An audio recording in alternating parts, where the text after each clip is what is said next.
10টি এমন kitchen hack যেগুলো মায়েদের অনেক পছন্দ হবে। নাম্বার 1, চাকুর ধার কমে গেলে চাকুটা চিনেমাটির কাপে কয়েকবার ঘষুন, তাহলে ধার হয়ে যাবে। নাম্বার 2, যদি ডিমের কুসুম আলাদা করতে চান তাহলে সিম্পলি ব্রেডে আঙুল ঘষুন, এরপরে সহজেই তুলতে পারবেন। নাম্বার 3, বেঁচে যাওয়া তেল বোতলে ঢালতে গিয়ে অনেক প্রবলেম হয়, তবে এখন থেকে স্টিকের সাহায্যে ঢালুন, তাহলে আর বাইরে পড়বে না। নাম্বার 4, পরোটা বা অমলেট উল্টোতে গিয়ে যদি প্রবলেম হয় তাহলে এরপর থেকে প্যানটাকে উল্টো করে এভাবে পাল্টে নিন, ব্যাস একদম সহজ। নাম্বার 5, কোনো প্যাকেট কাটার পরে সেটা স্টোর করতে প্রবলেম হয়, তাই এভাবে কাটুন, এরপরে সিম্পলি বেঁধে দিন। নাম্বার 6, বালতিতে বেশি ওজন তুলতে গিয়ে হাত ব্যথা হলে তাতে পুরনো পাইপ কেটে লাগিয়ে দিন, আর ব্যথা হবে না। নাম্বার 7, আটা চালার সময় যদি এভাবে বাইরে ছিটে পড়ে তাহলে এখন থেকে একটি গ্লাসে আটা রেখে এভাবে চালুন, আর ছিটবে না।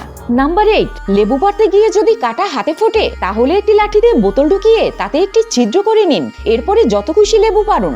নাম্বার 9, ক্যাপসিকাম যদি একটুও নষ্ট না করে কাটতে চান তাহলে বোটাকে এভাবে ভেতরে ঢুকিয়ে বের করে ফেলুন, এরপরে কেটে নিন।